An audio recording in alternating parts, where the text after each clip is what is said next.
কামরাতে রাজার কামরাতে শিক্ষককে ডেকে নিয়ে বলল, ডেকে পাঠাচ্ছে তার লোকজন দিয়ে। তখন শিক্ষক ভয় পেয়ে গেছে, মনে হয় যেন আমি তার ছেলেকে দিয়ে আমার পায়ে পানি ঢালাইছি, মনে হয় আমার বিরাট ধরনের সাজা হবে। সে আতঙ্কে অস্থির হয়ে গেছে, মনে হয় যেন আমার কোনো মৃত্যুদণ্ডই হয়ে যায়।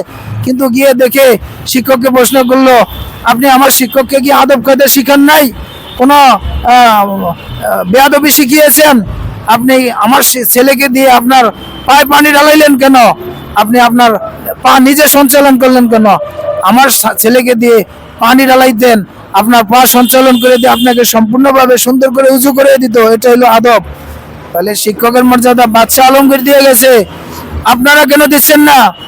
আপনারা তো শিক্ষিত, আপনারা তো ডক্টরেট ডিগ্রি, আপনারা তো সবচেয়ে বড় ডিগ্রি নিয়ে সচিবালয়, মন্ত্রণালয়, বিভিন্ন দপ্তরে চাকরি করছেন। তাহলে শিক্ষার মর্যাদা কেন দিচ্ছেন না আপনারা? আপনারা শিক্ষকদেরকে কেন 42 বছর ধরে মাঠে মাঠে ঘুরাচ্ছেন? আপনারা কি আমাদের মতো মানুষ না? আপনারা কি আমাদের মতো শিক্ষা অর্জন করেন নাই? শিক্ষার মর্ম বোঝেন না? তাহলে আমি আর বলতে চাই না, আমি চাই যে শিক্ষকের মর্যাদা দিয়ে, শিক্ষার মর্যাদা দিয়ে আমাদের পেটে এই দুটো ডাল ভাতের ব্যবস্থা জুটিয়ে দিয়া আপনারা রোববারের ভিতরে আমাদেরকে মাঠ ছাড়ার ব্যবস্থা করেন। আমরা আপনাদেরকে প্রাণ খুলে মরণ পর্যন্ত দোয়া করব। আমাদের সন্তানরা, স্ত্রী সন্তানরা আপনাদের জন্য দোয়া করবে, যত শিক্ষক আছে সবাই দোয়া করবে। আমাদের কষ্টের কথা যদি আপনারা শুনতেন, তাহলে আপনাদের চোখে পানি আসে পড়তো। আমরা কত কষ্টে আছি, আমাদের সংসার কত কষ্টে চলে। এক একটা ঈদ আসে, বছরে 2টা ঈদ আসে। ঈদ আসলে আমাদের সন্তানরা বলে, বাবা অমুক ঘরে এই আনছে, এই ভালো বাজার করছে, এই অমুকের জন্য পোশাক আনছে, আমাদেরকে কি দিবেন? আমাদের জন্য কি কেনাকাটা করছেন? তাদেরকে আশ্বাস দেই যে তোমাদের জন্য ভালো ব্যবস্থা করব। কিন্তু দেখা গেছে তেমন কিছু করতে পারি না। আরে রমজানের ঈদের ভালো নাস্তার ব্যবস্থা করতে পারি না, কোরবানির ঈদে 1 কেজি মাংসের ব্যবস্থা করতে পারছি না। আমাদেরকে গরিব মনে করে আশেপাশের কেউ কোরবান দিলে হয়তো 1 কেজি 2 কেজি মাংস দেয়, এ নিয়েই আমাদের সংসার চলে যায়। আমাদের কষ্টটা যদি আপনারা জানতেন, তাহলে আমাদের ব্যবস্থা, এই বেতনের ব্যবস্থা আরো 40 বছর আগেই করতেন।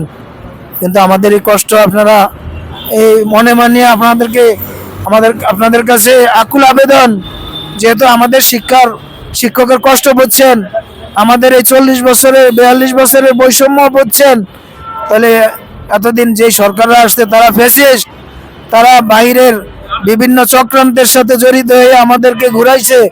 তাহলে অন্তর্বর্তীকালীন সরকার শিক্ষার মর্যাদা বুঝছে, সে ডক্টরেট ডিগ্রি অর্জন করে নোবেল পুরস্কার পেয়েছে, বিশ্বের 120টি রাষ্ট্রের সাথে তার সাথে সুসম্পর্ক হয়েছে এই শিক্ষার কারণে।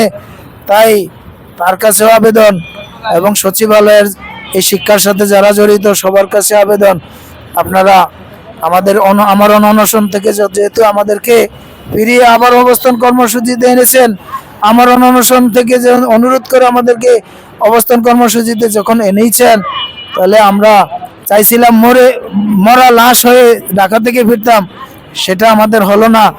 তাহলে আমাদেরকে হাসি মুখে আমাদেরকে এখান থেকে বিদায় দেন। আমরা যেন আপনাদের এই সুন্দর বেতন ভাতার প্রজ্ঞাপনটা হাতে নিয়ে রোববারের ভিতরেই মাঠ ছেড়ে আমাদের বাড়িতে হাসি মুখে সন্তানদের কাছে, স্ত্রী সন্তানদের কাছে, মা বাবার কাছে ফিরে যেতে পারি। আমার বাবা নেই, আমার বাবা যদি থাকতো তাহলে আমার এই প্রজ্ঞাপন পেয়ে খুশি হইতো। তাহলে আমি যেহেতু আমরা যেন রোববারের ভিতরে এই প্রজ্ঞাপন হাতে নিয়ে যেতে পারি, এই আশা, এই আকাঙ্ক্ষা, এই বিশ্বাস রেখে আমি আমার বক্তব্য শেষ করলাম। আসসালামু আলাইকুম রহমতুল্লাহ ওয়া বারাকাতুহু।